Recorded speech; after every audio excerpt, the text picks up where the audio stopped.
If it is after a WWE premium live event or AEW pay-per-view, that means, of course, it is Wrestling Night in America here on all the pwtorch social channels.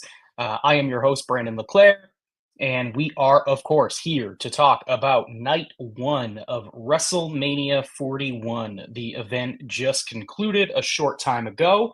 It was, of course, hosted at Allegiant Stadium in Las Vegas, Nevada, and there is a whole lot to discuss. We have already got plenty of comments in the chat. Certainly expect some VIP callers to jump in here as well and share their thoughts on the show. So very much looking forward to doing that. And of course, I am joined by a regular here on Wrestling Night in America, and in fact, a former host of Wrestling Night in America. We switched roles about 6 months ago or so now, but he has been kind enough to join me on many of these post shows as we kick off this newer era of Wrestling Night in America. So welcome to the stage, the one and only Mr. Greg Parks. Greg, thanks so much for joining me. Of course, glad to be here to talk WrestleMania. I wouldn't miss it with you, Brandon. I was just thinking we did both nights last year, right? We were reversed, separate windows. Yeah. I was co-host at the time. Were we on YouTube yet? It's all a blur, Brandon. Yeah, I don't know. Anyway, we're on YouTube now. We are live on the pwtorch YouTube channel as well as Twitch and the Facebook channel as well. And of course, for those that can't stick around for the whole show, you can catch this on demand as well. On the VIP side, it is of course ad-free and will be available for others as well. So, bunch of different ways to check out this show if you aren't able to stick with us the whole time, but we certainly hope that you are. Greg, we have got a lot to talk about. That was an eventful show. I would say there were certainly some ups and downs. A few matches I suspect we will spend more time on than others. So let's get right into it. I'm gonna leave this one up to you. Do you want to jump right into the most recent thing here, talk about the main event? I know there's a lot of stuff in the chat about it, or do we want to run through this thing chronologically? I think we have to start with the main event. I think that was far and away the most interesting, most newsworthy, whatever superlative you want to use of the show. I thought the undercard was pretty weak by WrestleMania standards. And so, once you got to Tiffany Stratton versus Charlotte Flair, the semi-main event, I thought it really picked up at that point. I thought that was a pretty solid match. And then the main event was, it's the main event. People are going to have problems with the turn by Paul Heyman. They're going to have problems with how dramatic and storytelling-ish it got toward the end. And then there are going to be people who loved it and who are super intrigued about this direction with Heyman and Seth Rollins and what the explanation is on TV. And if this is a permanent thing or if it's just Heyman doing the favor that Seth Rollins cashed in. So there is a lot of intrigue and a lot to talk about coming out of that, but I can see how that would be a polarizing match and a polarizing finish to a lot of people.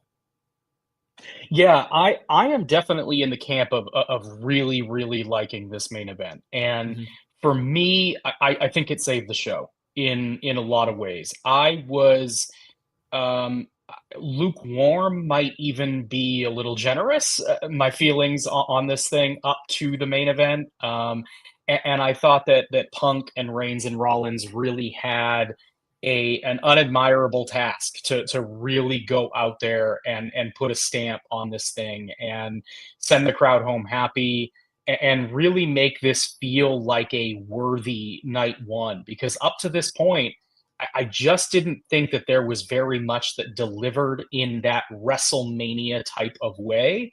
Yeah. There was stuff on this show that was good, that was fine, that I would applaud if it happened on Raw or SmackDown or maybe even another B-level PLE. Yep. Yeah, but to have put out what they did at WrestleMania, I thought was quite underwhelming until we got to that main event. And so I'm glad that it came off as well as it did. I liked the storytelling. I do think, and I do agree, Greg, that you can certainly make the argument that there were elements of, the over dramatic storytelling that you can often find in these Roman Reigns matches where they really telegraph things. I mean, they sort of set that Seth Rollins moment up at the end for several minutes, and you could see it coming. The crowd seemed to sense that it was coming. It didn't take away from the moment itself, but there was definitely that slow, dramatic, plotting build that they really wanted to hit you over the head with.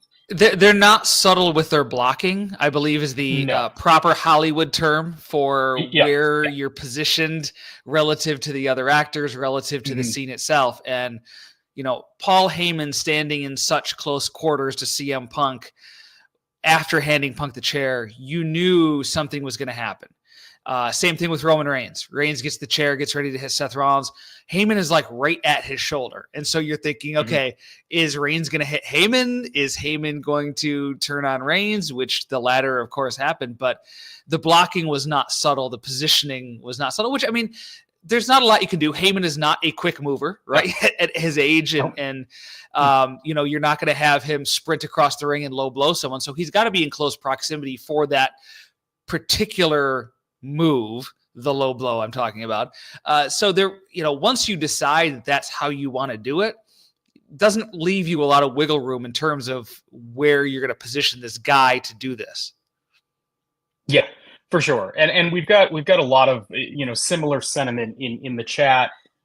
People kind of saw this coming. It was certainly something that you could have predicted coming in. Heyman is so heavily tied to both CM Punk and Roman Reigns. Seth Rollins is kind of the odd man out. He is the one making these overt gestures to both Punk and to Reigns about their allegiance to Paul Heyman and why they either can't trust him or why Heyman has been, essentially treating each of them poorly for different reasons. And he's trying to sow these seeds of doubt. And all along, it is him working behind the scenes with Heyman to make this come to fruition. I thought that commentary for their part did a really good job at the end of this one, sort of not only selling their disdain for Rollins and Heyman for the turn, but also just talking about, Cole had the line where he said that Paul Heyman is a cockroach who latches himself on to the best wrestlers in the world constantly. And that's true. That's Paul Heyman. Like that's a good line. And it was clearly set up there for him to take and to leave you with that lasting impression. I thought they did a really good job with that. Junaid in the chat, for example, saying predicted the Seth Heyman finish because it's fresh and because Roman mistreated Heyman so much, ghosting him and showing no compassion. Punk held the favor over him. And to that point, Greg, in recent weeks, we had Seth, not stomp Paul Heyman and allude to the fact that, now there was a favor owed to him. What do you make of that situation? Do you think that we're going to get some sort of reveal where we find out that this was the favor that Seth was owed, or that Seth was owed for not taking out Heyman? Or do you think that in and of itself was a ruse and a setup for a larger thing that they were already concocting? I think that's the big question, right? When did this Heyman-Rollins partnership begin? Was it at the favor? Was it before that? And I think that's going to play a big role in the story going forward and where Heyman is. I mean, he's obviously not going to be with Roman Reigns. He's not going to be with CM Punk. You would think that this sets up Seth Rollins and Paul Heyman to be together in some capacity moving forward.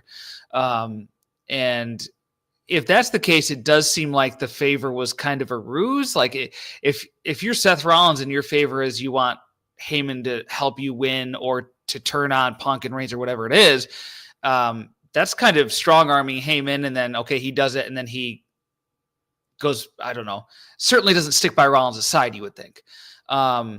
If it is all a setup from before that, though, then you could see Rollins and Heyman going forward together. And Heyman's not going to not be on screen, right? He's a compelling character, one of the better performers on WWE TV. So he's going to have a role on television. Like I said, it's not going to be with Punk. It's not going to be with Reigns. So it would seem that Rollins and Heyman is probably going to be a long-term situation moving forward. Yeah. I think that is where they're headed at this point. Derek Mitchell pointing out, saying he'd been calling it since Seth told him a couple weeks ago that he owed him a favor. Red herrings were right there if people didn't want to believe it. I think that there were a number of people who thought that this was a distinct possibility. I mean, the way that Seth was positioned going into this match as sort of the third wheel, being the guy without the stakes in terms of the Paul Heyman drama. Mm-hmm. I thought that they set the stage for this in a pretty compelling way, where you could see that Rollins would be a guy that could come out of this thing on top, whether he won the match or he wound up with Heyman in the end and got, the better of the other two in some way at the end of the night. I thought that there was a pretty good possibility that this was where we ended up, and I don't think that's a bad thing. I mean, I think it creates a compelling story where going forward you're invested in both the clash that the crash course that these three are inevitably still headed on. I mean, this rivalry between the three is by no means over. And then you're also invested in where they go individually against other opponents from here. We haven't seen Roman Reigns truly alone in many, many years, since the early days, since prior to the Bloodline. So we're talking pre-COVID at this point that Roman was last alone. We have CM Punk scorned by his friend Paul Heyman and finally getting his WrestleMania main event, but coming up short. And then we have this new iteration of the Seth Rollins character that I think can be really, really compelling. Greg, it's not all positive in the chat, though. I'm scrolling through here. I want to highlight a comment here from Fan Blast saying backward psychology in the main event. Who am I supposed to root for? The two baby faces who needed a chair and an old man to win. Why is Rollins a heel? Because he's smart. And, I mean, there is some truth to that. That is a risk that you take when you're putting three top baby faces in the ring, and you've got to come out with them each on their own individual paths and hopefully maintaining, unless you're see here, they had this plan where they turn Seth, presumably Seth is now designated as a heel, but he got cheered. I mean, the crowd thought it was cool. They loved it. They sang to him afterwards. So it was the WrestleMania. It was the WrestleMania moment. Yep. It was the big moment at the end of the show, and they're going to cheer that. Another comment here. Seth Rollins just became interesting again. I think that's certainly going to be a common consensus here among people. Definitely interested to see how Heyman works with Seth. Brock Bennyfield saying that in the chat as well. So I understand that there is certainly some you can poke holes in the logic here, in the sense that you had three baby faces all using weapons, all using chairs, all stabbing each other in the back pretty consistently. I'm not terribly bothered by it because of the interwoven intricacy of Paul Heyman. But Greg, where do you land on that? It did cross my mind when Reigns got the chair and had Heyman by his side. My immediate thought was, well, I guess Reigns is heel again, right? Because that's kind of how it came across, as was alluded to in the chat. This is one of those things, I think, where the ends justify the means, at least in WWE's booking opinion, where coming out of this, everybody feels a little fresher. Everybody has something new to chase. And that you laid it out really well about Reigns and Punk both being scorned by Heyman. Rollins having this kind of new coat of paint now that he's with Heyman. Everybody feels a little fresher coming out of this. Doesn't matter how we got here, and maybe that's WWE trying to hand wave that away. But to the discerning viewer, it is going to be a question to have, like, okay, Punk needed a chair and Paul Heyman to win. Wait, no, Roman Reigns needed a chair and Paul Heyman to win. And these are people that we're supposed to identify with. These are people that we're supposed to cheer, the good guys in this scenario. And I think, you could make the argument that that's how much Paul Heyman has warped their mind. Heyman now clearly a heel. You can use that, and Punk and Reigns can use that on interviews and say, Paul Heyman, his genius and his gift of convincing people to do things is not a secret. It goes back to his days running ECW, and that can be used. Punk and Reigns can, to a certain extent, say they got hoodwinked by him. That this used car salesman Paul Heyman used those techniques to get to them, to the point where they thought they needed him, and they needed to use the chair that he gave them to win. And you can get around that in the coming weeks on interviews when Reigns and Punk do their kind of mea culpas and say, I don't really need Heyman. He was bad for me. I see the light now. And so that can be made up a little bit. But I think what you talked about in terms of everybody coming out of this in a not a better position, but in a new position that feels different and new, and they have a new rabbit to chase. I think that was really important because these are three of your biggest stars, and you don't want three of your biggest stars to feel like, it feels like they're going through the motions, or it feels like just the same storyline over and over and over again. You want something to feel fresh, especially after WrestleMania season, when the lull sort of kicks in traditionally, right? For viewership, for booking, and to give them something new now. And that's one of the other things about this show. It didn't feel like there's a lot new coming out of the show. It doesn't feel like there's a lot new set up. So to have the main event do exactly that, I think was important. Yeah, I think it's worth noting too, and those are all great points that I definitely agree with. And to piggyback on that a little bit, I think too it's worth noting that you can look at it as a heel move to use the steel chair in the context that it was used because of the way that they set it up. But I mean, it was a triple threat match. There were no rules. All three of these guys were using weapons all throughout the match. In fact, the first 10 to 15 minutes were dedicated to them pounding on each other with trash cans and the like. So this wasn't a traditional one-on-one match where you have a referee spot late in the match and the bad guy is using a chair to thwart his babyface opponent. This was all hands on deck, cards on the table. It's no DQ. These guys can do whatever they want. They know what they signed up for. And so I think that you can, to some extent, explain it away with that too.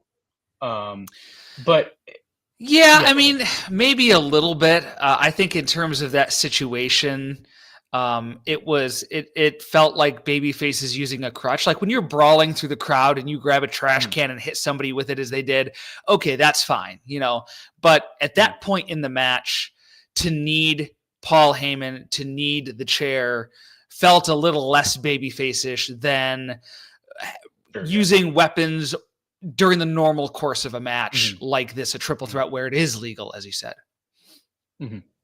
Yeah. All right. So I'm sure that we're going to continue talking about this throughout the night because it does weave throughout some other things. There's a lot of comments in the chat already alluding to, potential opponents for Jey Uso now that he is World Heavyweight Champion. We're going to get into that here in a minute as we run down the rest of the card chronologically. Before we do that, though, we do have a VIP member, Root Dog, here in the waiting area. I'm going to bring him on and see what he would like to discuss with us. Root Dog, welcome to the show. Oh, so great to talk to you guys. And if it's Saturday night, it's wrestling night in America. It's almost Sunday night, but anywho. It certainly will be before we're out of here. That's for sure. Yeah. But so no, great to talk to you. Brandon and Greg. So I So, Pat McAfee. I don't know why that's the first thing I want to talk about because he just annoyed me so much all night. And I was just like, why is this guy here? Like, I get it. Like, he's an ESPN dude that, people follow or whatever, but he was just so obnoxious the whole freaking time. I was just like, why? Can you ask? Can you answer that? I can't, or I mean, I guess I can. He is a popular figure. The powers that be in WWE really, really like him. He likes the product. He's No, they don't enthusiastic really about it. really like him. They like the audience Well, that he yes. brings with him. Yes. They like everything that comes with the Pat McAfee experience, which is eyes, and probably a certain audience that wouldn't otherwise maybe pay attention or not pay attention as closely. Greg, do you have a further explanation for McAfee, and what did you think of him tonight? I got to be honest, I didn't pay a whole lot of attention to the commentary tonight. But Pat McAfee in general, there's a very thin line for him. Like there's not a lot. He's either like really, really obnoxious or just kind of good. He's never like awesome or like breathtaking or adding a ton to the matches. He's just either tolerable or just way too far the other direction. So it doesn't take much to swing that in the direction that Rude Dog is talking about. Yeah, I have been pounding the table about this for a long time now, and I will continue to do so. I think that this iteration of Pat McAfee is decidedly worse than the one that we got during his first run on commentary, and I do not think that that is just a bias based on his political leanings and the caricature that he has become on his podcast and on television. I genuinely think he is not as good as at the job as he used to be. Greg, are you with me on that, or am I just annoyed by him because I don't like him anymore? No, I think the general consensus is he was kind of a breath of fresh air when he first started. He was just so different than what any WWE commentator had sounded like before. Mm-hmm. And it seems like as he's gotten more popular and as he's kind of turned into this caricature more and more over time, it's kind of bled into his performances on WWE TV, and we get the caricature of Pat McAfee instead of Pat McAfee, actually interesting commentator that we got his first time around. Yeah, for sure. I thought he was. There were a couple of times tonight where he, something he said was like, "Oh God, really, Pat?" Like, but there were some other moments where he had a couple of lines here and there, some stuff that I noted in my report for pwtorch, where he was tolerable, but it's the Pat McAfee experience. He's gonna say a few things where you're like, okay, yeah, that's not so bad. He likes the product. He's enthusiastic about it. And then there's other times where it feels like he's actively detracting from what is going on in the ring. And it's sort of the quintessential McAfee experience. You're just gonna get a mixed bag every time, but they like what they're getting. So I think. I think that he's here to stay as long as they are interested in having him around, or he just becomes too popular for the product. But it kind of feels like he's reached peak popularity. So I imagine we're going to continue to get more of this. What else you got, Doug? Well, I mean, I think that's an unfortunate thing. Is like I think at the beginning, like he actually was trying to be like a good wrestling commentator, but now he's like, well, I'm Pat McAfee. I can just do whatever I want. So that's unfortunate. Yeah, there was a certain there was like a certain element of when he first came, it was like, oh, this is really cool. I'm an up and coming figure in the sports commentary world, and this is a fun thing that I kind of like on the side, and they're welcoming of me. I want to do a really good job at it. And then as his popularity continued to grow, I think it became more of, well, they need me a lot more than I need them, and this is who I am, and I'm not going to tone down my personality for them or for anybody else. Yeah, that's what it's getting at, and that's why it gets frustrating. And maybe that's why Wade Barrett was there all night, like just because they knew they can't really control Pat anymore, which is disturbing. And Wade was good. Wade was good. But Wade was great. I think he held the whole show together, honestly. But, so these aren't tops things, but Tiffany Stratton, what do you think about her now? Like, she had this match.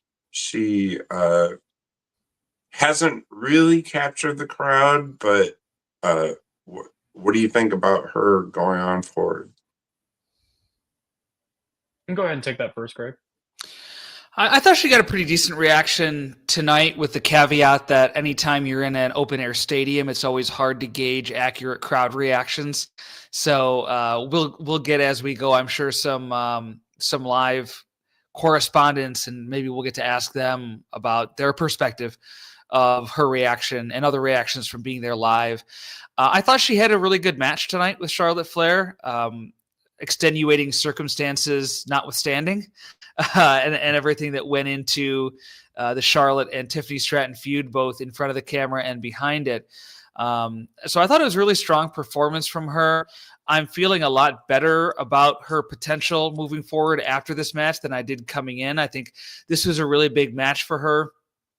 She had kind of, when she first burst onto the scene on the main roster, I think she was kind of on the rise, and I think over the last several months, she's plateaued a little bit, both as a character and from an in-ring standpoint. But I thought in this match, was it 100% perfectly smooth? No. But I thought she did some really interesting stuff. I thought she and Charlotte both held it together very well.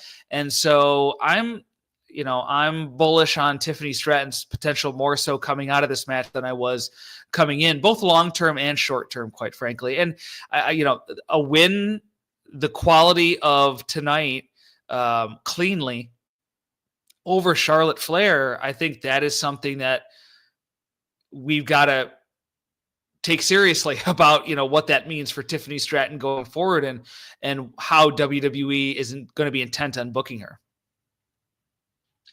Yeah, I agree with a lot of that. I thought that Tiffany came off quite well overall in this match. I enjoyed the match. I'm a little bit lower on it than you, Greg. I thought that there were quite a number of clunky spots where Charlotte, it almost felt like Flair was like, I don't want to outright say like sandbagging, but like there were some moments there where she was either laying it in pretty heavy, as evidenced by how Tiffany came up at the end there, but also just like their chemistry was off. Something was off. There was just some clunkiness and some choreographed motioning and some instances where it felt like Flair was trying to move really quickly and Stratton had to kind of like bump her speed up to get to where Charlotte wanted to be. And then other moments where they were both trying to slow down but couldn't quite get on the same page. But I thought that the story that they were trying to tell was good enough that it overcame a lot of that stuff.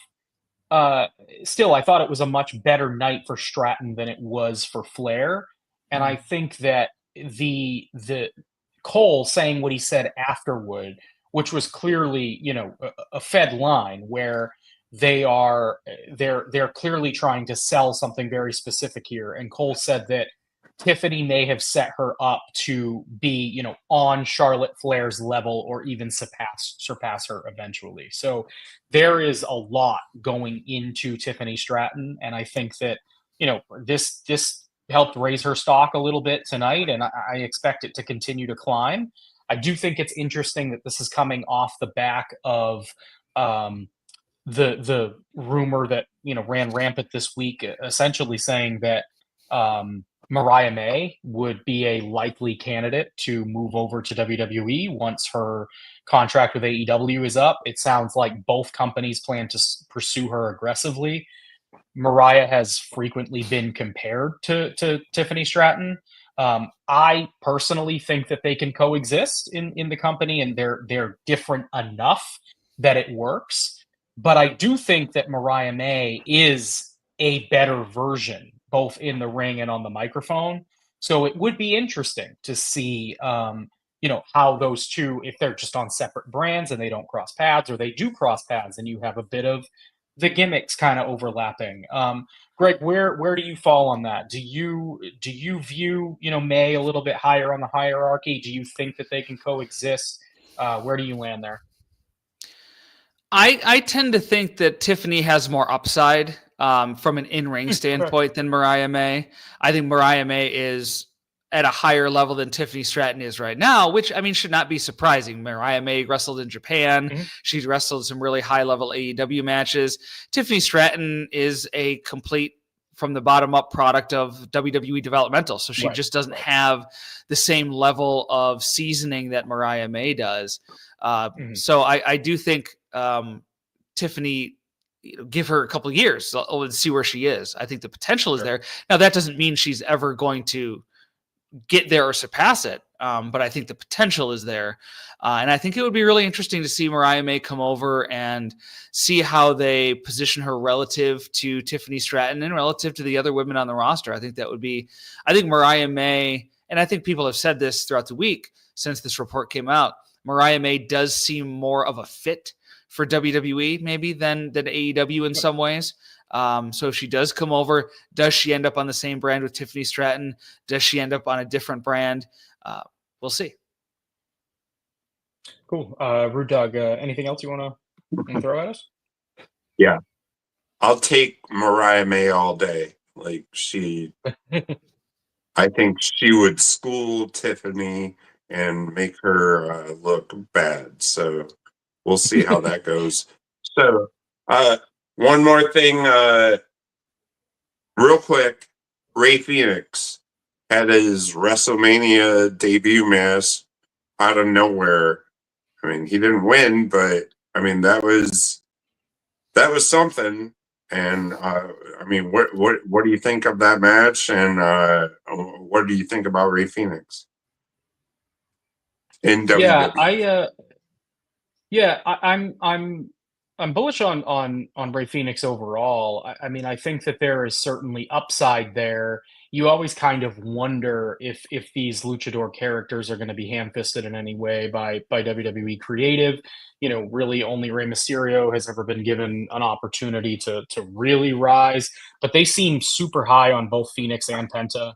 So I'm open to the possibility that they can both carve out, high-level roles for themselves.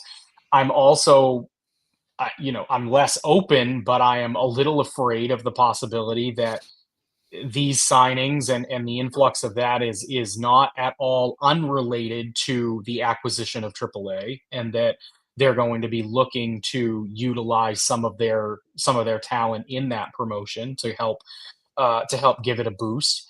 That's more so for the future, though. As far as Phoenix goes tonight, and we'll get into this with this match as we work through the card, but I thought Phoenix was good. I thought that it was a good performance, a good WrestleMania debut, a good match against El Grande. I thought it was too short to really sink your teeth into.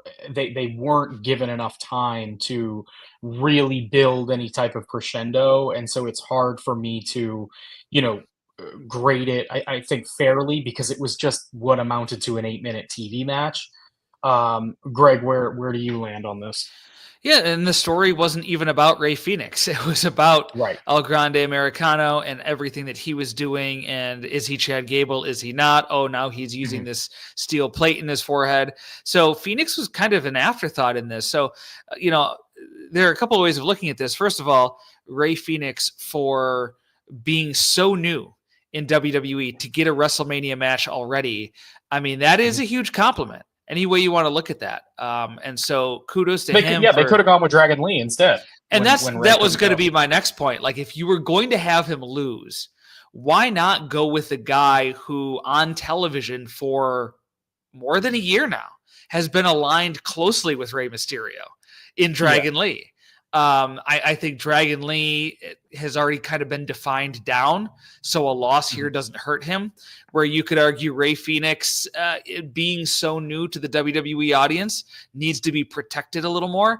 Now, is it the deal with AAA that caused them to insert Rey Fenix in there and have Vikingo at the end of the match come in and kind of console him? Was that part of the reason, or maybe the reason that they chose Rey Fenix here in this role? Maybe. But I think that's a little short-sighted if that's the case. So I think El Grande Americano, look, I think he needed to win. I don't necessarily disagree with that, because I think it's ultimately going to lead to an unmasking of some sort, probably against Rey Mysterio, holding that match off from happening here tonight, and eventually getting to it down the line with mask versus mask or some sort of thing like that. In order to do that, he kind of had to win here. I just question putting him over Rey Fenix, even though Phoenix gets, I don't even know if you call it a WrestleMania moment. He gets on the WrestleMania card, but it wasn't necessarily a moment for him on the show. That's what I would question coming out of this. Yeah, I think that, and like I said, when we get through this match chronologically, a couple of other things that I wanted to add too. But I think that Phoenix certainly has an opportunity to do some cool things. But I think that there's also that possibility that he is fodder for the AAA acquisition. I mean, you don't know with this company. It's hard to give them the benefit of the doubt and always assume, that they have the talent's best interest in mind, because we've seen counter evidence to that point. I mean, even under Triple H, we've seen that just isn't always how they operate. So, Rude Dog, I pulled you back in here because I saw you dropped off there for a second. Anything you wanted to add before we wrap up that combo? No, my connection's fading. Thank you guys so much, and I'll talk to you soon. Sounds great. Thanks so much, Rude Dog. VIP member Rudog joining us here on the WrestleMania 41 Night 1 post show. If you are a VIP member, you of course can find the exclusive caller code in my WrestleMania 41 report on the VIP side of the pwtorch website, and typically in Wade Keller's as well. So either of the main reports. And you are, of course, welcome to participate in the chat also. Greg, let's go ahead and run down this thing chronologically, get some additional thoughts on those couple of matches that we've already talked about a little bit. But we'll get to the top of the show now. They kicked off with Jelly Roll performing God Bless America. I could go without ever seeing Jelly Roll on a live performance again. It feels like that guy is everywhere, and I don't think that he is that good, but perhaps that is just me. The hot music takes here tonight, Brandon. I did not expect that. So I just, the guy annoys me. I don't know what it is. So after that, we get an opening video package, or preceded by a bunch of wrestler arrivals. And then, of course, Alicia Taylor has to introduce us to Triple H standing in the middle of the ring, because he has to be the first music that plays on these shows. The man who does not like the spotlight certainly likes to kick off WrestleMania. So Triple H welcomes us to night 1 of WrestleMania, and then we get the big entrance for Jey Uso. He's got flag wavers that are running down the ramp with Yeet banners, and the Las Vegas Raiders cheerleaders are in attendance, and they're in the stands. and they lead Jey Uso down the ramp and into the ring. And this was a really cool, fitting WrestleMania moment. This felt like a big deal. It felt like a WrestleMania moment. Jey Uso coming down and seeing this sea of people do the chant with him, cheer him in a huge way. You've got the announcers, whether you like McAfee doing the yeet stuff on the announce desk or not, it feels like a big deal. You've got Barrett and Cole participating. Four Eyes Malone in the chat saying it took way too long for him to get to the ring. That's WrestleMania. I mean, that's kind of what they do. You can say that about Jey Uso every week. That is true. Greg, don't let me forget to ask you to take a guess. How many minutes of wrestling we had tonight versus the overall length of the show. We'll do that in a little bit. Okay. So Uso gets in the ring. Gunther comes out to little fanfare. They didn't do a ton of special entrances tonight. That was worth noting. I mean, everybody got like a little flair to their entrance, but no one got like the big WrestleMania entrance with just a couple exceptions there.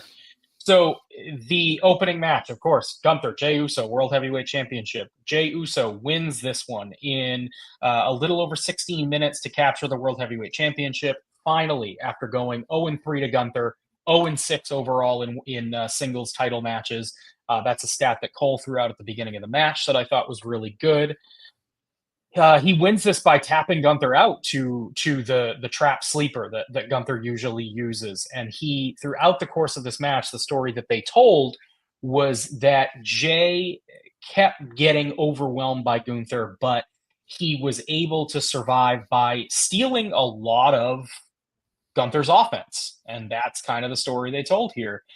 Greg, did you like that? And what did you think of the match? I thought it was a pretty good story. I think Gunther can come back tomorrow night or Monday night, whatever day this is, Monday night and say, you couldn't beat me with your own moves. You had to steal mine, something to that effect. Or I think it's quite possible with the finish that we got that Gunther goes away for a little while and takes a few months off and then comes back. But no, I thought this was the right match to start off the show. I know that people often want the Royal Rumble winner to main event WrestleMania, especially when it's a title match versus the triple threat that we got that was for nothing. I mean, other than Paul Heyman's love, I guess, but which maybe to some people is more important than a championship, but I digress. A lot of people, they prefer to make the Royal Rumble winner and to make that more prestigious. The argument is it should be main eventing WrestleMania. And especially now that we have two nights, it shouldn't be that difficult to get the Royal Rumble winner to main event one of the nights.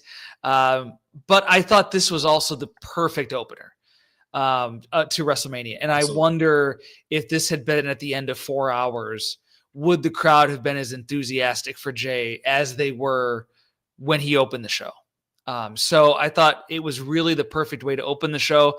I thought it was a solid match. I think, it remains to be seen whether or not it was the right decision to have Gunther tap out like that. I'm a little surprised that was the finish, even with the story being Jey is taking these moves from Gunther and using them against him. Certainly the sleeper is one of Gunther's most dominant moves. And here's Jey Uso taking it and using it on Gunther himself. So I appreciate that story. I wonder about that finish, and we'll see in the coming weeks how WWE capitalizes on that. I'm sure that'll be part of the story going forward. But Jey winning here, I think, was the right move. Got WrestleMania off to a really hot start. Crowd was really into Jey, so all of that part of it, I think, was spot on. Yeah, I think that you're definitely right on Jey Uso being the right call to come out of this. I've seen and entertained the arguments that Gunther had to win this match, and it just never sat right with me. It felt to me like anything other than a clean win for Jey Uso here would have been hearkening back to the Vince McMahon era, we hate the fans level of booking, because it is not often that you get a guy who has gotten so organically over in the way that Jey Uso has. This felt to me, I'm not saying that it was at the, the rock star like level of, say, a Daniel Bryan at WrestleMania 30 or a Kofi Kingston at WrestleMania 35, but it felt like a foregone conclusion that was the right conclusion and the only conclusion. And that isn't a knock on Gunther. That's just to say that when you invest this much time and energy into a character like Jey Uso, and you have allowed that character to grow and basically grow legs and run, thanks to the audience, I think you have to pay that off in a meaningful way. And the Intercontinental title was not it. I mean, he had to accomplish something bigger, and Gunther can absorb a loss to Jey Uso. I mean, like they highlighted at the beginning of the match, Gunther had only been pinned twice on the main roster, once by Cody Rhodes and once by Sami Zayn. Jey Uso is the third guy to beat him. He does it by submission.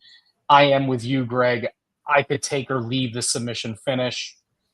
I would probably think a little bit more highly of it if it had been a pinfall, but I'm not totally out on the submission. I mean, I think that they can tell a compelling story here coming out of this match if they really want to highlight the idea of him stealing Gunther's moves, and if Gunther, was just so caught off guard that he just was trapped in an unwinnable position. I mean, I can buy that. I can get behind that.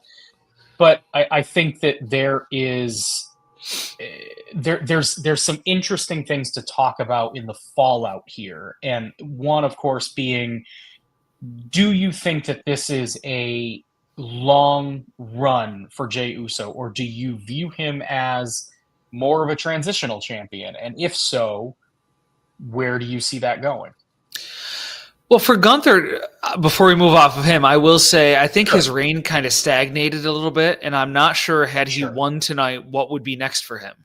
So that's another reason I think moving the title to Jey Uso, in addition to all the reasons that you gave about capitalizing on a moment, was the right move.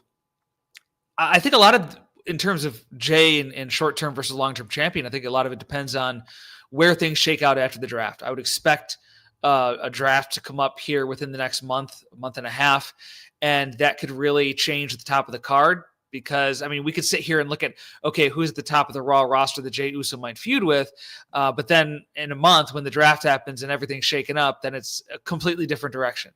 So I don't really want to get too in the weeds on that, but I do think Jey has the potential to be a longer term champion than maybe we would expect.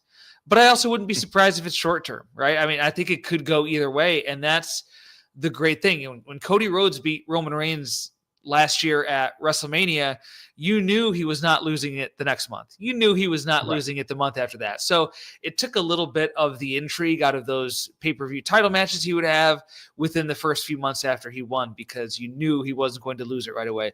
With Jey, I think that intrigue is there, because I do think it is possible that he's a short-term champion just as much as it's possible that he's a long-term champion, which will create intrigue for every title defense he has moving forward.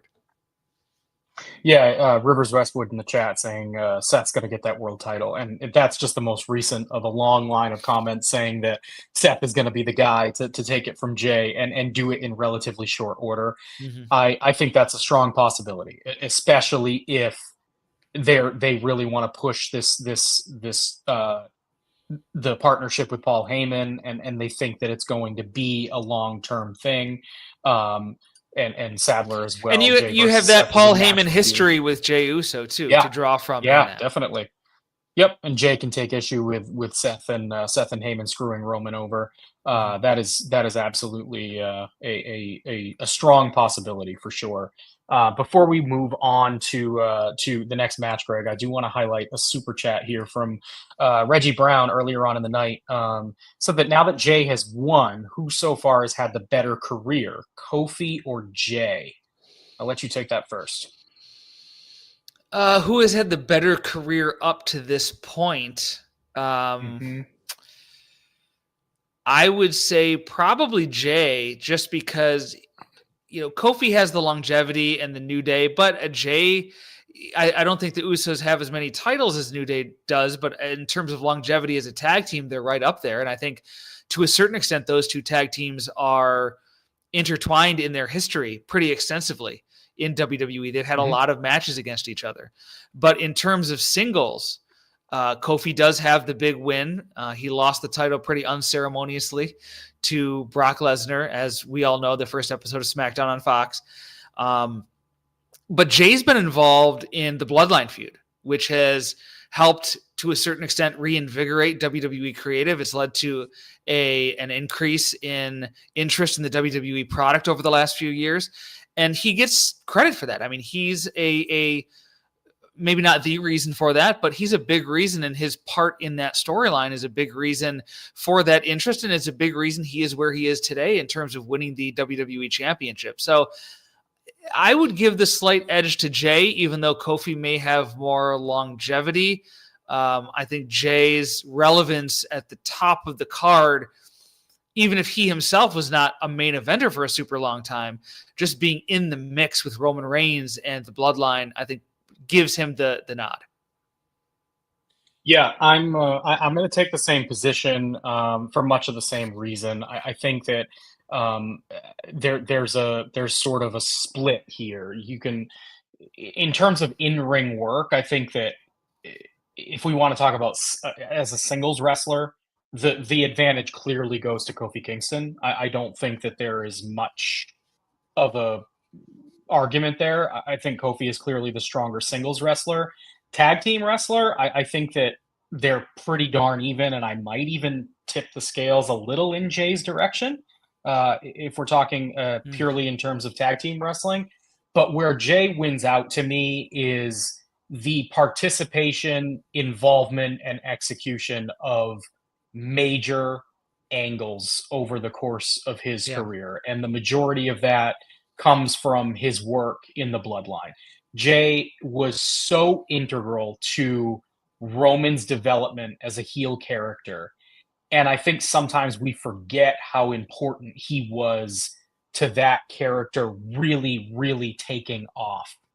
Now, as far as singles competitors, tag team competitors then transitioning to singles roles and having main event runs, it's hard to say which one ends up coming out on top there. I mean, we're just in, hour 3 or 4 of Jey Uso's title reign, and we have the hindsight of Kofi Kingston's. So we'll see as far as their reign on top goes. But yeah, I go with Jay because of his involvement with the Bloodline. As singles wrestlers, I give the nod to Kofi, but tag team either even or a little bit toward Jay. So, Greg, let's jump into second match on the card here. We have got, or actually want to touch real quickly on the fact that in between almost every match tonight, they showed a ton of celebrities at ringside. It was like their favorite thing to do all night. Dana White even got like 2 appearances, I think. It's like they almost forgot they went to him, and then they went back, and even he was surprised. That was worth noting. So after a video package for the tag team title match, we get New Day out first to face the War Raiders for the World Tag Team Championships. War Raiders entered wearing some pretty ridiculous gear, if you ask me. I mean, they usually wear some sort of, like Raider garb or Viking garb, whatever. But tonight it was almost like video gamified for, I forget what game they were promoting, one of the WrestleMania sponsors. We're not paid by them, so I don't need to mention them on the show, but I don't remember what the game was anyway, so even if I wanted to, I couldn't. They come out in some kind of weird garb, and to a very muted reaction. Both teams muted reactions to this, and to me, that was kind of the story of this match. Crowd was just not particularly into it. And I don't blame them, because this was a match that, as Cole noted, we'd seen 12 times before. Mhm. These teams are very used to each other. So uh, Kingston and Woods win their 12th tag team championship in just over 9 minutes. I thought that the last 3-4 minutes of this one were fine, but to me it was a match that we could have and probably should have just seen on Raw. And we've seen on Raw a number of times. Yes. That was kind of what was wrong with the undercard starting with this match. Is nothing about New Day versus War Raiders felt WrestleMania worthy, and WWE has set such a high bar for what WrestleMania matches should feel like that now it's so hard to meet it, right? Because this one did not feel like that. A lot of the subsequent matches up until Charlotte versus Tiffany Stratton did not feel like WrestleMania matches. New Day heel turn had a lot of promise. I think it's really struggled. Just part of the reason is they just haven't had a lot of strong babyface teams to play off of as heels. And I think that's sort of hurt their heel turn cementing, really. I do wonder if the tag title win, which I think was the right call, by the way. I think putting the tag titles on New Day does help do that, does help cement that heel act. And now we can see them as heels with the tag titles. And so I didn't mind that, but it just felt like a match we'd seen 12 times before, as Michael Cole said. Not exactly a way to sell this WrestleMania match as unique and interesting. Yeah, Creighton Rabs, I got his mention from YouTube up on the screen here. New Day heel turn has turned into a disaster. It unfortunately kind of has. I mean, for a feud that seemed like it had a lot of legs, or a turn that seemed like it had a lot of legs after the initial attack on, or the turn on Big E, essentially. The verbal attack. It just hasn't. Yeah, the verbal attack on Big E, it just hasn't really gone much of anywhere. And part of that is because they haven't been featured heavily on TV. And when they have, they've just kind of been doing these short backstage segments. They get into a heatless feud with the War Raiders, and there just isn't a lot to sink your teeth into. I also think that when they had that segment with Big E, there was an expectation among a certain percentage of the audience that meant that maybe Big E was cleared, or at the very least, he was cleared for a moment. I don't think it was, super out of line for people to want or expect that maybe Big E would show up tonight and put Kofi and Xavier in their place. Even if he can't wrestle going forward, you have that, traditional WrestleMania moment where Big E, the retired wrestler, the conquering hero, returns and takes out his former friends and partners. But that's not what we got, because it doesn't appear that Big E is in that place, that he is able to do that. If he is, I do think it was probably a mistake to not do that tonight. And when I say if he is, I mean like if he's comfortable and planning on returning anyway. If he just doesn't want to return, then, perfectly fine. But if they're planning to do that at a later date, I would say you should have pulled the trigger on it tonight.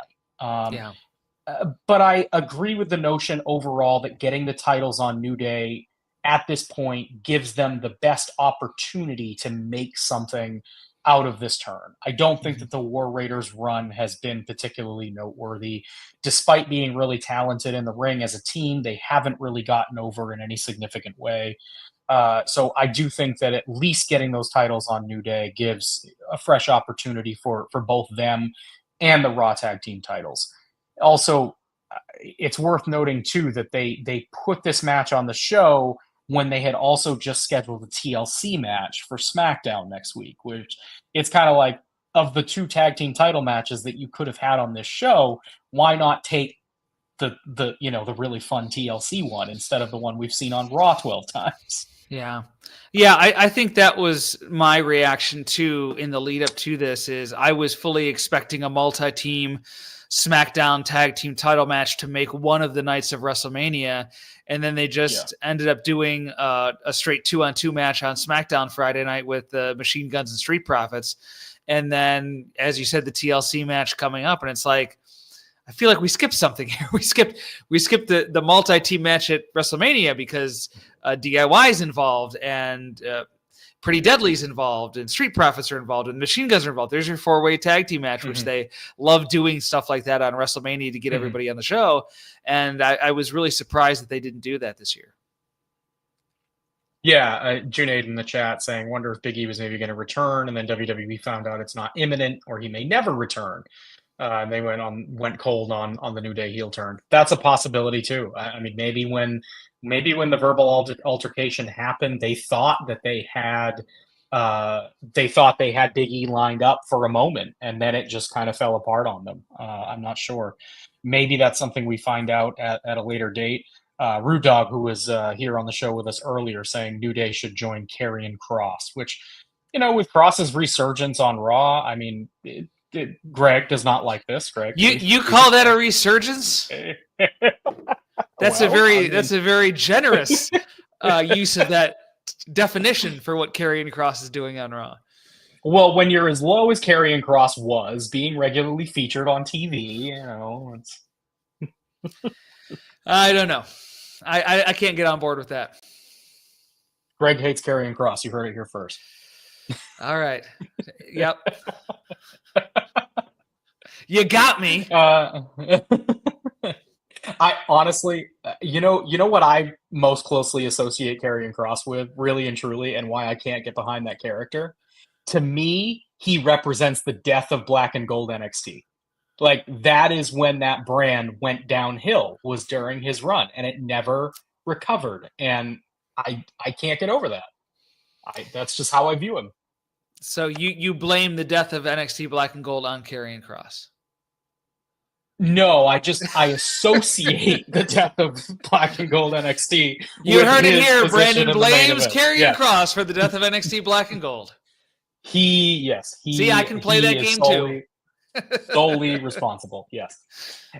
Greg, before we jump into the rest of the card, I do want to bring on VIP member CJ LaChapelle, who's been very active in the chat. I bet I know what he wants to talk about. CJ, take it away. What the hell? Like, what would they be going with this? Like, I'm trying to say, see where this is going, but makes zero sense. They gave her the fucking jobber entrance. Sorry, can I curse here? No. Okay, my bad. They gave her a jobber entrance on Monday, even though she won. And now they take WrestleMania away from her. What should I be thinking here? I'm all over the place. So what do you think? CJ is referring to is that for those who have how's not that work? I didn't even see it. I'm just getting text messages. Bayley's out of Mania. Yeah, so for those who have not seen the news, Bayley was attacked backstage during the WrestleMania pre-show today. It was revealed that she is no longer able to compete in the women's tag team title match on tomorrow's card.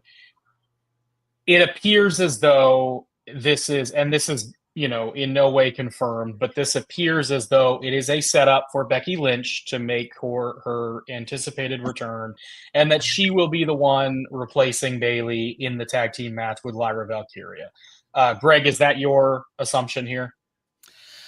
Yeah, I mean, Becky was shown backstage. She was in Vegas. She was shown backstage reacting to Seth Rollins and everything like that. So she's there. I think it's you never want to rule out one of the women from NXT getting an opportunity here in this role too, because they have so many women that they just really need to call up to clear out some space on the NXT roster for more women to be on TV. So it could be a high-level NXT woman in that role too. But whatever the case may be, yes, Bayley is on this WrestleMania moment in this WrestleMania match. But I think whatever comes after this, in terms of, maybe she gets jealous. Maybe she gets jealous about Becky Lynch taking her place and winning the titles with Lyra Valkyria and turns heel. Would not surprise me if that's the case. So there is a way for her to come out of this in a better position than if she had actually been in the match. And if you're like CJ and you think it's a very big deal for Bayley to have a match on the WrestleMania card regardless, I can see how this would be upsetting. But there is a potential silver lining that she could come out of this. I would say more likely as a heel, but she could come out of this in a better position, again, than if she had been in the match with Lyra Valkyria in the first place. Don't you think it's too soon for her to go back heel, though? I would... After 4.5 years of her being a heel. I would say, I don't think her... I just don't think the babyface run that she's on right now has really caught on. So maybe going back heel would, as strange as it sounds, because she was a heel for so long, I think maybe going back heel would freshen her up. But again, I bring up again the draft, and that's coming up. So that could be a way, if she does stay babyface, to freshen her up by giving her different opponents, putting her on a different brand, surrounding her with different talent to play off of, which could be as much of a help as turning her would be. Yeah, I think that I don't want to underplay the fact that it's a bummer. It's a bummer for Bayley to get knocked off the card unceremoniously in this way. Rumor has it she's been aware of this for weeks.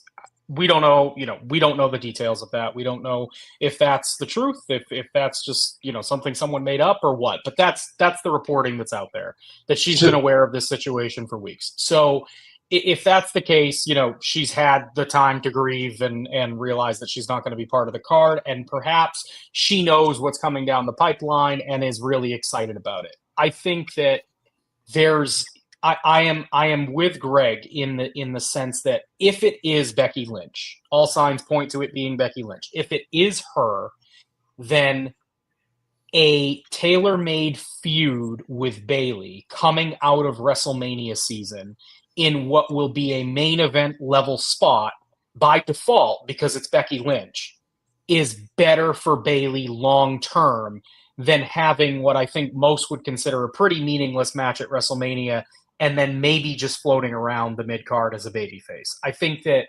if it is what we're thinking it is, she comes out better for it in the end, even though this situation is kind of crappy. So you don't think they're disrespecting her here? I mean, what's the take about Mercedes tweeting her that I got your back or whatever Mercedes said?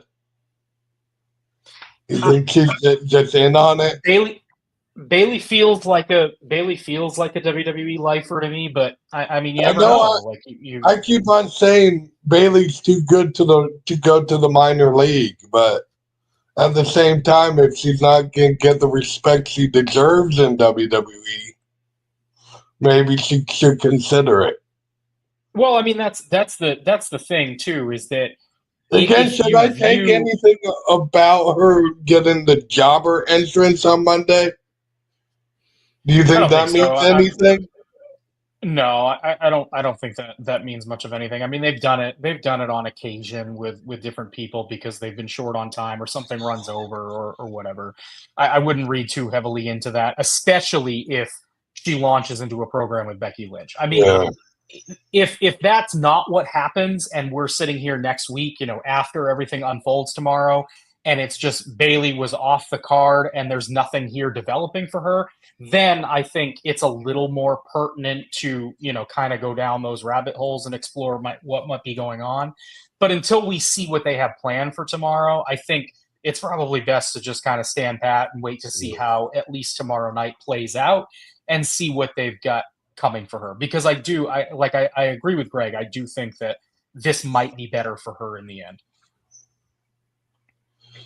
And Triple H supposedly loves Bayley, but sometimes it doesn't look that way. Well, she is one of the original 4 horsewomen. They tend to be pretty high on most of them. I mean, Bayley Bayley was certainly an MVP of the pandemic era, along with Sasha. So I think that there is some loyalty there. I don't know how far it carries her, but we'll see. CJ, anything else you wanted to talk about before I let you go and we continue on down the card? No, you can let me go. Thanks. Hopefully we made you feel a little better, CJ. Hopefully we made you feel a little better. Okay. We'll talk you off the ledge, and hopefully the tomorrow show doesn't put you back up there. I'm not watching tomorrow. I rewatched last year's where she won the title. All right. I need at least one night. Even better. You can find out afterwards. I think. Yeah, I think the sad reality is there are a lot of talented women on the main roster, and there's just not as many slots on these shows, even over 2 nights, as there are for the men. And there are a lot of Bayley's not the only one. There are a lot of talented women who probably deserve a spot on WrestleMania who are not on there. And so this is not exclusive to Bayley. Someone who's deserving and just is not going to make the card for one reason or another. At least Bayley has a storyline that she's in that kind of explains it and that she can play off of a little bit. The others just are not. I mean, look at Chelsea Green and look at the work that she's been doing, and she's probably not going to be on the card. And I think a lot of people are frustrated about that too. So it's just the way WWE books. If they did it evenly, 14 matches over 2 nights, 7 men and 7 women, then I think there'd be a lot of deserving women who would make this show, but that's just not the balance that WWE looks for in its cards. Yeah. All right. So moving on from Bayley for now. I'm sure she will be a topic of conversation tomorrow, but let's get back into the card here. Greg, third match on this show was the feud between Jade Cargill and Naomi. I'm going to make another jab at the music here. Naomi entered to a brand new theme. It was generic hard rock.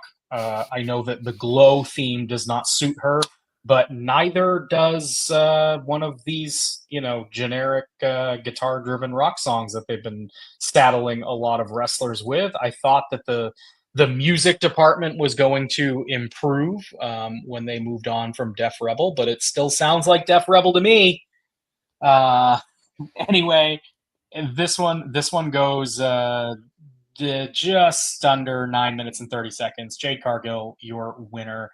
I really like this match. I thought it was one of Jade's better showings to date. I thought Naomi was really impressive. She tried a lot of cool stuff, hit a lot of interesting moves. There was still some of that sort of like janky telegraphing their spots kind of stuff with Jade that you see in all of her matches. Like you can kind of see her thinking through her spots before she gets to them. And so that detracts a little bit from this, but Naomi was a pro. I mean, she created a ton of movement for Jade. I thought some of her offense looked really crisp and smooth, and Jade's, big power moves as usual were really, really impressive. I mean, that the finish sequence where she pulls Naomi up into an electric chair and just spins her around and drives her into the mat with a stacked power bomb and then goes right into Jaded, I thought was a highlight moment for sure. What'd you think of this one, Greg? I liked it. I think the choreography aspect of it, Jade Cargill is someone who could really benefit from going on the house show circuit and working that they don't have anymore. Working 3 or 4 nights a week to get more comfortable and to where she's not thinking and you can see her thinking in between spots or not having to choreograph a match move for move because she can just feel it in the ring. But as you said, that's not WWE's business model anymore. And the people that it hurts are the Jade Cargills who aren't going to get that experience that they need in front of a live audience, except when they're in these major matches. And then you can kind of see through what they're doing sometimes, even if it is largely impressive. And if the choreography aspect of it doesn't bother you, then maybe it's not a big deal. But the people who have been watching wrestling for a really long time and have seen wrestlers call it in the ring and all that kind of stuff, to see someone like Jade Cargill, it stands out. it stands out versus what you've seen in the past. All of that being said, I thought Jade was good in her role. I think that what she brings a very unique power aspect to the women's division, and WWE has been really good about accentuating that in her matches, and she's done a really nice job in those spots, and I think that helps make her stand out and her matches stand out, even on a show like WrestleMania. So this was a match that I thought had been building really well. It was a match I was looking forward to. Naomi did some really great character work leading up to this. She had some really standout promos on SmackDown leading up to this, and I thought she was asked to do a lot here to carry Jade Cargill to Cargill's biggest match of her career, in front of 60,000 fans on worldwide television, watched by more people than have ever seen a Jade Cargill match before, probably. And Naomi did a fantastic job. So she's been kind of an unsung hero in WWE over the last several weeks and maybe the last couple months. Yeah, I would agree with that for sure. She and Liv Morgan, both doing really, really important work in that women's division. That I think Morgan has gotten a little bit more credit than probably Naomi has, but both of them certainly doing a lot of good stuff in that division. With Jade Cargill, Greg, how long do you think that they can keep this sort of pace with her up? Obviously, there is a desire to get her to a top level, and she can work a 10-minute match with Naomi and have positive results like you saw here. Do you think that if they felt like it were time to pull the trigger on her, could you see her in a 15-20-minute match with your Charlotte Flairs, your Becky Lynches, your Baileys, your take it, Rhea Ripley, any of your top women? I think eventually she's going to get enough ring time just by virtue of being on TV. And I think that's the other thing that they really need to do is they need to put her on TV in matches more often. She's had a couple since returning, but there's also the aspect that she's special and they want to keep that specialness about her, right. And putting her on TV every week would diminish that a little bit. So it's really a catch-22. She can't get the experience because they don't do house shows. The only time she can wrestle is on TV, but they don't want to have her wrestle on TV because she's a special attraction and they want to save it. So, okay, what do? You just are going to have to be comfortable choreographing a lot of stuff for her, or having someone that you're really comfortable with in a match, leading her, a real ring general in the ring, and leading her in top matches. And I think they do have enough really strong women at the top in the ring who would be comfortable leading Jade Cargill in a match, in a major match. So maybe it's not that big of a deal, but again, she's one of those who could benefit from having come along maybe a couple of years ago instead of when she did, so she could gain that experience. I mean, you can go down to the Performance Center and wrestle on your off days there, but there's no substitute for wrestling in front of a live crowd reacting to what you're doing and then being able to feel that and being able to feed off that and being able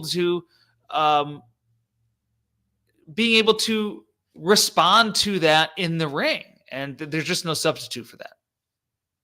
Yeah, as you mentioned, a lot of talented women in that company who can handle carrying her in a situation like that. I think a perfect example, if Bayley goes heel and after they're done telling whatever story they want to tell with Becky Lynch, there you go. There's an opponent for Jade that can carry her to a 15 plus minute match and make her look really, really good. I mean, Bayley can make you look good. That is for sure. Brock Benningfield, by the way, adding, if WWE has a AAA money, they can pay for real songs to piggyback off of my complaints about WWE theme music. I wouldn't hold my breath on that. It's not happening, but I can dream, or at the very least, you know what? I'm not even asking for real licensed music. I'm just asking for, a better in-house producer. I bet Jelly Roll would be willing to do it, Brandon. Greg, I'm never inviting you back. Just kidding. You bailed me out too many times. All right. So match number 4, United States Championship. We have LA Knight defending the title against Jacob Fatu. Fatu comes out first here with Solo Sikoa. Solo leaves him on the ramp and returns to the back. And I thought, that's probably not the last we've seen of Solo, but to my surprise, and actually, I thought it was a net positive. It was the last we saw of Solo Sikoa. And that's not a knock on Solo. That's just saying that I think that Fatu is a strong enough character to stand on his own. And I had an inkling that he would win the championship here, and I thought that it was worth seeing him do it on his own, and that's exactly what he did. Fatu wins this match in just under 11 minutes to capture his first WWE title, that, of course, the United States Championship. Lots of impressive maneuvers in here. The craziest one that pops to mind first is, of course, Jacob Fatu coming off the top rope looking for a moonsault. LA Knight pops up while he is in the air and catches him with a BFT. That leads to a very, very close near fall where Fatu grabs the bottom rope at the last possible moment. My summary here, Greg, in my report for pwtorch was just Fatu is undeniable. He is a star. He has got this charismatic quality to him that leaps off the page, and I thought that this was a first real test for him, his first big singles match on a big stage. You can't get a stage bigger than WrestleMania. And not only did he look great, he looked like somebody that can be at the top of this company. And I came away just really, really impressed. I thought LA Knight played his part well. He's a guy who has cooled off considerably, but is still over, was a good foil for Fatu. But right move at the end here, Fatu wins and wins clean. What'd you think? I agree. I thought Fatu winning here made a lot of sense. I do wonder the trajectory of him now. He's getting so many cheers. He was cheered for winning the title here. I wonder if that's causing WWE to accelerate the plans for him to break away from Solo Sikoa in that version of the bloodline.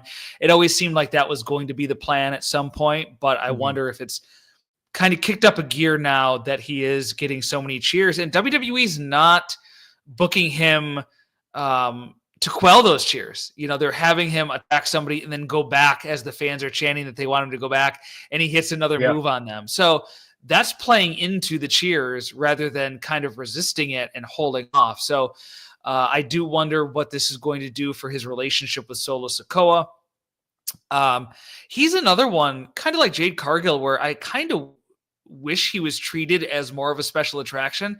And I know SmackDown has 3 hours to fill these days, and they need bodies to wrestle in matches. So and he's as qualified as any to do that. But it just feels like he would be more valuable if he wasn't wrestling so often. I think this match would have felt more interesting and more special if he wasn't wrestling on SmackDown like every week. So that would be a minor quibble here and there. I thought it was a good match. I didn't think it stood out above and beyond any of the others to me, other than Jacob Fatu gets a real crowning moment here, and he's going to be one of those guys that's going to be interesting to look at a year from now. When we're talking about WrestleMania 42, where is he on the card? What is he doing? Because the sky is the limit for him right now with the reactions he's getting and with just how wild his matches have been. Yeah, I mean, Derek Mitchell said it in the chat. I displayed it there on the screen while you were talking, Greg. Just called Jacob Fatu the most legit badass since Brock Lesnar or Braun Breaker, and I think there's some truth to that. I mean, he is a guy who you just believe in. You believe what he's doing in the ring. You believe what he's saying. He's got this sing-song cadence to his promos, and they feel ruthless and dangerous and violent. There's just this element to what he brings to the table that I don't think we see a lot of and really enough of in pro wrestling.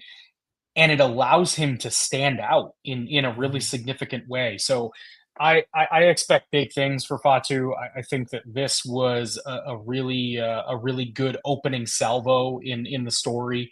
that we're going to see over the next couple of years with him, and a cool moment, a cool moment on a show that I think really needed moments like that. And by the way, speaking of Solo Sikoa, I thought after not this past week, but the week before SmackDown, that Randy Orton's replacement, since Kevin Owens is out, was going to be Solo Sikoa. They had that tag match. Orton and Sikoa brawl to the back. It's like, okay, it's going to be Orton and Sikoa. Sikoa is one of your bigger names that's not on the WrestleMania card. He has a history with Randy Orton going back to the Bloodline days. Makes sense. And then they kind of pivoted away from that. They never really officially announced it, but if you've been watching WWE TV long enough, you could put two and two together. And then the next week they were back to, well, Orton doesn't have an opponent. And they kind of like forgot the situation with Sikoa the week before. So I'm wondering if in that week someone became available or someone was pitched to face Randy Orton as the mystery opponent for WrestleMania that creative decided to go with instead of Solo Sikoa. Yeah.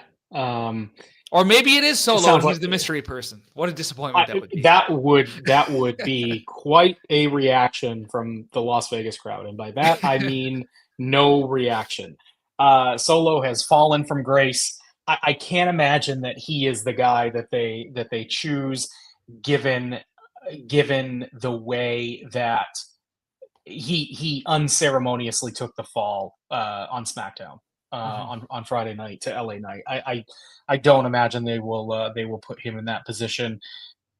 It does kind of feel like they're setting themselves up for some major disappointment if it isn't some type of debut or return, which is why I just whispered Rusev there. That return seems imminent, but there are other options too. I mean, Goodfella in the chat, in addition to Rusev naming Sammy, Nick Aldis, and even Carmelo Hayes. That he just Carmelo Hayes might be the only one that would be worse than Solo Sikoa for me in terms of a surprise.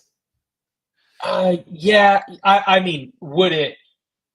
In that situation, I would expect him to get in the ring, promptly get RKO'd and pinned. But do you think Carmelo gets less of a reaction than Solo? Yes. Okay. Yeah. I mean, I don't necessarily disagree. I was just curious. All right. So match number 5. We are getting to the end here. El Grande Americano facing Rey Fenix. We've already talked about this one a little bit, Greg. Just want to expand upon it a little bit more. This was, of course, supposed to be a match against Rey Mysterio, but Rey hurt either his knee or ankle on SmackDown on Friday, was unable to compete. So they replace him with the recently debuted Rey Fenix. This one goes just under 8 minutes. El Grande Americano wins this one. I thought what we got was good, but at under 8 minutes, it just couldn't really feel all that consequential. Where I differ from you, Greg, is that I really thought that this was set up to be the reveal of El Grande Americano. I thought that they were comfortable with kind of pulling the rug out at WrestleMania, and the big moment was going to be Rey Mysterio unmasking Chad Gable and revealing him, and then you can continue down the path however you want to with that feud. I was a little disappointed that that's not the route that they took, even with the replacement being Rey Fenix, because I thought, if that is your plan and you have to pivot to a different wrestler, heck, you've got a debuting character who you're apparently pretty high on. So go ahead and give him that signature win and have him be the one that unmasks Americano. That might just be the fact that I think this gimmick is dumb and I don't want to see it anymore. I am stipulating to the fact that I might be biased here and I just don't want to see Grande Americano. But Greg, anything else you want to add there? Is this just my bias? You can usually tell when WWE creative or any company's creative for that matter really likes a story. because you get into a situation like this where it feels like, I feel like they should have blown it off here, and no, it's going to last for longer. And that certainly seems to be the case here, where creative may be higher on this gimmick than the general public. They may think it's cute. They may think it's funny. They enjoy Chad Gable's antics as El Grande Americano and outside of the mask. So they may think there's a lot more to mine here. And I don't necessarily disagree with that. I think there are more avenues that you could explore with this character. But I do think perhaps Rey Mysterio being the one to unmask him, given how much grief Chad Gable has given Rey Mysterio. Mysterio really should be the one to unmask him. So I don't really fault them if that was their intent here and they had to kind of pivot because Mysterio wasn't in the match. I don't fault them for holding off on that. And I do think whenever they do eventually get to it, there's enough material they could have him do in between now and then to not make it feel like it's artificially stretched out too far. I do think it's strange, and I posted this on social media at Greg M. Parks. I tweeted and posted throughout the show on Twitter and Blue Sky tonight, and I'll try to do the same again tomorrow night. So definitely give me a follow. Love interacting with people as the show goes on. But on the same day that they announced that they've purchased a Mexican wrestling promotion, AAA, to have the fake luchador defeat the real luchador at WrestleMania was kind of like too on the nose for WWE even. Like, it just was like, yeah, get used to that, AAA fans. That's what it's going to be like. After getting punked out by a representative of AAA too. Yeah. It's hey, that's WWE for you.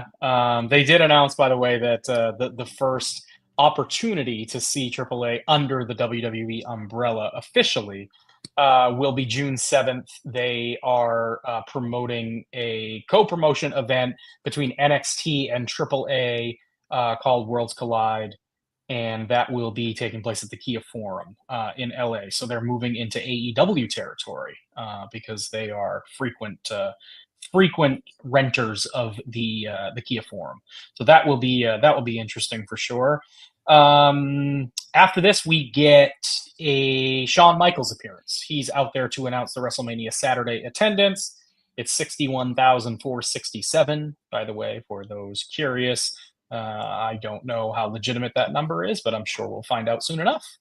And then I think it's closer to the legit number than they usually get. Yeah, seems like it, because it didn't seem exorbitant. Yes, and oftentimes it does. Michael Cole tosses to a video package for the WWE Women's Championship match. This is the last one that we have to talk about in detail since we've already covered the main event. So Tiffany Stratton enters first. She had a cool entrance here. She comes out to 3 different like Barbie doll toy boxes. The 2 on the left and the right are video screens with her striking different poses. Just striking different poses in different outfits. And then the one in the center is hollowed out in the center, and she is actually in it. So that was a cool little touch for her special WrestleMania entrance. So she gets a really strong ovation from the crowd. Crowd is behind her all the way from the get-go. Charlotte Flair gets a star reaction, but mostly boos. She enters in a Rolls Royce and heads down to the ring. I thought the introductions from Alicia Taylor were really telling here because both of them got the big star reactions, and Charlotte's was very clearly the heel. Tiffany's very clearly the face. Greg, we've talked about the match a little bit. To expand upon it just a little bit more, I thought that Stratton was the winner here, both in terms of, besides just winning the match. I thought that she came out of this looking a little better than Flair. I thought that Flair seemed a step off. She still brought, I thought, the majority of that prowess that we're used to seeing from her on a big stage, and this being the biggest stage for her. But it felt at times, like I mentioned before, that she might have been either purposefully or just in terms of trying to maybe protect the leg, given that she hasn't worked much since returning from the injury. It seemed to me that she was working a little bit stiff. And we've seen some comments throughout the chat, throughout the night. Tiffany came up worse for wear. She had quite a shiner on her forehead at the end of this one. And what I didn't notice until she smiled posing with the championship after the match, but she had a pretty big chip in her front tooth as well. So I'm not sure when that occurred. But Stratton certainly coming out worse for wear at the end of this one. Give me additional thoughts here, Greg, on this match and what you think is next for both of these women. It wouldn't surprise me if working stiff was the plan. I mean, you went into this match with the story was that these two were legit not getting along. I mean, they really played into that, the social media buzz and the reports about them going off script in that promo a couple weeks ago on SmackDown, and they leaned into that on television. So if that's going to be the story that you're going into the match with, you definitely want the women working stiff with each other. So it was the kind of brawl at the opening, right? Where they just attack each other and start throwing haymakers at each other. It's getting the people watching to believe that what they're seeing might be legit and might be real. I mean, that's what you want fans to react. And to that end, Greg, I was so happy that they went that route, because we've seen in matches very recently. I think it was Moxley at the last pay-per-view with Swerve, where these two were in a blood feud and they start the match with a collar and elbow tie-up. Yeah. How am I supposed to, like, that doesn't compute? And so I was very glad that here they just took it to each other right away, because they're in a blood feud. They're in a heated rivalry. There shouldn't be a lockup to start the match. Yes. And so to that end, I understand why Tiffany Stratton came out the way she did, a little worse for wear. But there's nothing wrong with working tight, working snug, as they say in the business. So, that's a good, I don't want to say it's a lesson, because that kind of implies that she needed to learn something here, which I don't. The only thing I think she needed to learn was, when you're on a big stage like this, you want to lay it in and you want it to make it look as real as possible without legit hurting the other person. And I didn't see any, as you mentioned, there were some times where maybe Charlotte was being less than cooperative with Tiffany Stratton, sandbagging or whatever like that. But it wasn't like she was setting out to hurt Tiffany Stratton or putting her in any kind of danger. So that's the key there. So yeah, I mean, Tiffany, look, it's a clean victory over the biggest women's division star in the last decade. Or so the person hard too. The person, I mean, you could argue Becky Lynch for a short time. She was a bigger star than Charlotte Flair, but WWE has always pushed Charlotte as the top, the cream of the crop in the division. So Tiffany beats that person cleanly at WrestleMania to retain her championship. You can't get any better than that for Tiffany Stratton. You can't get any more of an atta-girl from WWE creative than that. So where she goes from here, I mean, the sky's the limit. When you have that on your resume, that's going to open up a lot of doors for you in WWE, and that's going to push you higher and higher to levels that you were not at before, and it's going to get people to see you as a bigger star than they saw you before. Yeah, and I think that this was a good example of how Charlotte Flair can still be useful, because she is not the talent that is going to show up and work every single week anymore. That's just not who Flair is at this stage of her career. There's a lot of wear. There's a lot of wear on her tires, and she has had a lot of serious injuries. She's one of the older women in the division now, so she is clearly slowing down, and she's had a incredible career that they have done a very good job of highlighting, especially tonight. I think that this is the best position for her, being utilized as the star that she is, as a means of getting over a new talent. And Mm-hmm. I know the road getting there was rocky, and it, doesn't look by any stretch that these two are friends. Maybe they come out of the match as friends. I don't know. But I think that regardless of how you felt about the build and whether or not you had enjoyed some of the inside baseball stuff that's taken place over the last few weeks, I think that they came out of this match exactly where they wanted to be and where they should be. I think that there was probably some level of interest and comfortability with the idea of just slapping the title back on Charlotte, because that's typically what they do. They put her in these matches and she wins. That's what she's done her whole career. But to have put her in this match instead and had her, come up short the way that Rhea Ripley came up short against her in their first encounter, I think it was the right move. I think it sent the right message that this is Stratton's division for the taking. Mm-hmm. Yeah, absolutely. I think it cements Tiffany Stratton as the top star on SmackDown if she wasn't already seen that way, because she is the women's champion on that brand. But I don't think it's been super smooth. I think it was last year's Elimination Chamber when she really started getting over with the fans, and we really got to see, okay, there's some traction here, and she can be a huge star within this division.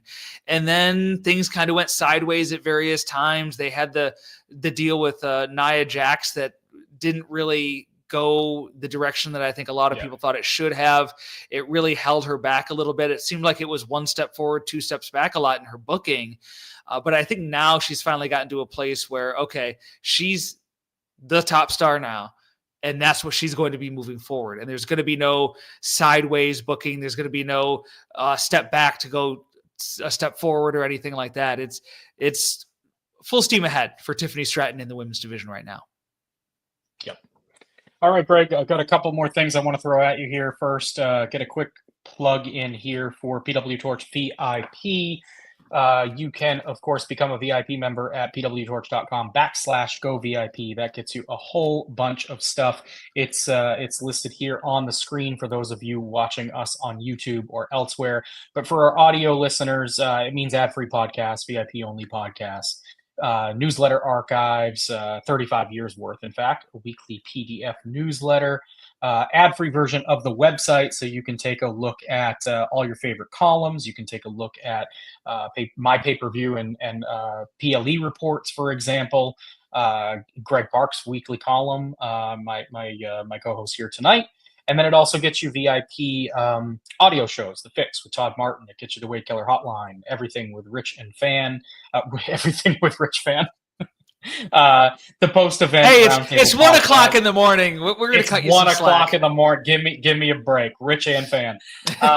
The post-event roundtable podcast, which Wade and the gang probably finished recording. I don't know, probably about an hour ago, give or take. And so much more. You can do that. You can get all of that stuff by going VIP. And of course, we thank our VIP members who joined us here, calling in live during this show, and all of those that joined us in the chat as well. There is, of course, a lot more WrestleMania to talk about. There is a night 2 happening tomorrow, and I am going to be joined by pwtorch contributor Chris Adams for that show. It'll be his first time joining me here on Wrestling Night in America. But before we go, Greg, I wanted to ask you any overarching thoughts, predictions, things you're most excited about for night 2 of WrestleMania. Yeah, I mean, looking at the night 2 card, you've got the triple threat match for the women's world title, Io Sky, Bianca Belair, Rhea Ripley. The build has been kind of wonky on that one too, which has sort of been a theme, in my opinion, of the build to a lot of these matches for WrestleMania. But I think the match is going to be really good. You've got Braun Breaker defending his title in the IC title match. That's another one that has some real potential to it. AJ Styles versus Logan Paul, I can take or leave. I think both of those two deserve something better than just to kind of be slapdash thrown on the show. Damian Priest, Drew McIntyre in a street fight. Haven't loved the build for that one terribly. I feel like it's kind of Drew McIntyre repeating part of the CM Punk feud with Damian Priest in CM Punk's spot here. So I would have liked to have seen a little bit something different there. Again, match is probably going to be really good, especially the street fight could get really creative. You've got a couple surprises. Lyra Valkyria's tag team partner, since it's not going to be Bayley, could be Becky Lynch and Randy Orton's opponent to be announced. So more so than the matches themselves, I think the value there is going to be in those surprises, both, interestingly enough, kept for night 2. And then Cody Rhodes versus John Cena for the undisputed WWE title. How does John Cena work as a heel? What's the crowd reaction to him? Does he win the title here? And what does that mean for John Cena, the heel, moving forward? How does that change his trajectory? Does The Rock show up? There's rumors that The Rock is going to be here after, sitting out basically the post-Cena turn lead up to WrestleMania. Talk is that he could be on WrestleMania in some form or fashion. So WrestleMania Night 2 does seem on paper a lot stronger than what WrestleMania Night 1 turned out to be. We'll see if that lives up to it tomorrow night. Yeah, I think the ongoing trend here with these 2-night WrestleManias has been night 2 generally looks stronger on paper, but night 1 tends to over-deliver and oftentimes winds up being the better of the 2 nights. It's interesting to see how it goes this year, because I do think there's quite a bit of room for night 2 to take the cake this year in terms of winning overall better of the 2 shows. Where do you fall overall on this, Greg? Thumbs up, thumbs down, thumbs in the middle? I say thumbs slightly up. Although depending on when you ask me and what match we're talking about, it may lean more thumbs in the middle. I thought it was good. I thought it was fine. In a lot of ways, I think the reaction that I've seen online and to a certain extent in the chat, I agree with, which is it didn't feel like WrestleMania. It felt like something was missing. Some of the matches did not feel as special as you would come to expect for a WrestleMania card.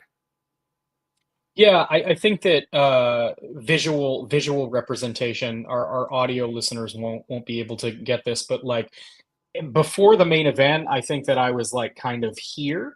I was sort of on the downturn of a thumbs in the middle, getting close to a thumbs down, and then like by the main event, I was kind of like here. So we're still thumbs in the middle, but we're just kind of bordering on that low end mild thumbs up. So I think that's where I land as well. Greg, before we wrap this up officially, go ahead and plug your work for the Torch. Well, I have to remind you, Brandon, I think you were going to ask me a question about the amount of wrestling on the show compared to everything else. Right. You are right. Thank you for reminding me. What's your minute count, Greg? Okay, How many minutes of wrestling on the 4-hour main show? So I admit that I have had on my second screen here the results for night 1 as a reference as we've gone through this on Wikipedia, which of course has the match times, but I've tried not to look at the match times. So I would say maybe an hour and a half of wrestling. Is that too low or too high? You are a little bit too high. Oh, really? Oh, no, sorry. Actually, no. Sorry. I was thinking never mind. Scratch that. We'll edit that out. It's 1:06 in the morning. Okay. You're a little low. Low. Okay. So 145 is the in between those two? Pretty darn close. Comes in actually like almost dead on. Now keep in mind I did do some like rounding up, rounding down, so we're probably off a couple of minutes here, but I have 106 minutes total of wrestling. So that would equate to 1 hour and 46 minutes on a 4-hour main card. Well, which I believe is down from last year. I believe last year's show was the same length, but had more wrestling on the main show. You got to pay the bills. You got to pay the bills with all of the. I there had were to a lot of bills. There's a lot of bills when you're a company that size, and I had to laugh because right away the first match was sponsored, and I noticed that right away. I'm like, well, somebody. That's Jey Uso couldn't even make his entrance without a sponsorship. Yeah, I know. And I mean, like, look, that's capitalism for you. If you're WWE and there's a company that's willing to pay to sponsor matches, are you going to say no to that money? Like, probably not. So I really can't even fault them for that. But it does seem, especially when you've grown up watching wrestling with Vince McMahon for the longest time, doing his darndest to keep ads off of the mat and off of the ringside barriers and just not. Yeah. And I mean, it wasn't necessarily even that he was keeping them off. I mean, sponsors, high-end sponsors didn't really want to have anything to do with pro wrestling. So it's not like he was saying, no, we don't want that. It's just that a lot of companies weren't interested in advertising. And now that wrestling has become more mainstream, more fan-friendly, the sponsors are wanting to get involved, and WWE is taking their cash any way they can. And that's the name of the game. When you're a publicly traded company and you have shareholders to answer to, they more so than even attendance, they look at how much sponsorship money, how much sponsorship revenue are you bringing in on these events? And WWE is setting records every time. Yep. Greg, I missed a fantastic opportunity, and I'm mad at myself now because instead of just asking you for the straight numerical number, I could have prefaced this and set the whole thing up by asking you at the start of the show, over under, will we go longer than WWE had actual wrestling on this show? You would have taken the over. I would have taken the over, absolutely. I never, when it comes to these post shows, I never take the under. I always go over. You would have been right, but only by a few minutes, about 5 minutes, depending on how long your plug is. So go ahead. Yeah, how long we vamp here at the end. So let me get my plug in so we can get out of here and go to bed because it's going to be another late night for you tomorrow night. Yeah. Let's see. I was just recently, not this past week, but the week before. It's probably going to be out of date by the time you hear this, but I was on the flagship with Wade Keller. We had a good conversation about a lot of the build to WrestleMania matches. So maybe you can watch the matches and go back and listen to what we thought of the build. And AEW was coming off of their pay-per-view, so we talked a lot about the results there and the follow-up the nights before or the nights after. So if you're so inclined, give that a listen. But other than that, I have a Parks' take every week on pwtorch.com about whatever topic speaks to me at that moment. It's just a shorter version of my column, basically a little bite-sized version once a week. That is for the free and the VIP version. And then for VIP members, I have my full page column every week in the Torch newsletter, and also on my VIP audio show, Greg Parks Out Loud, where I read my column out loud and, expand on some of the topics I don't necessarily get a chance to expand on in the column. So that's always a lot of fun. And last week was my look back on, I wrote a column after the Royal Rumble, as I do every year, where I look ahead to the WrestleMania card and try to fit the pieces of the puzzle together based on what happened at the Rumble and what happened in the preceding weeks, and try to kind of construct a loose WrestleMania card based on that. So my last column was a look back at that column to see how close I got to getting the WrestleMania card correct. And then next week's WrestleMania column will be my fashion report, which I do every year, where I look at the new fashion worn by wrestlers. WrestleMania is always the event where people splurge on their outfits and they wear something different and they go with different color schemes. So I like to shout those out in my WrestleMania fashion. I was kind of half paying attention, but I didn't notice a lot of like super wild or different outfits. No, whether it's New Day had the kind of the shout out to Giant Gonzalez. I noticed that. Wade Barrett pointed it out. And Seth had like the crown of thorns, which I thought was cool. Easter weekend, of course. Seth always gives me trouble. Like, cause I sometimes I don't know how to describe some of these outfits because, when I'm writing a column, it's you can't see anything. So it's up to my wordsmithing to try to like paint you a picture of what this was if you didn't see it. Yeah. And Seth Rollins is always the worst for me every year because I have no idea how to describe what he's wearing more often than not. This one was subdued. I mean, he was clearly going for a very specific look, but it was a little bit more subdued than I'm used to. Yeah. Okay. Yeah, but anyway, that's coming up next week. All right. So, you can find my my work for the Torch on both the VIP and the free side of things.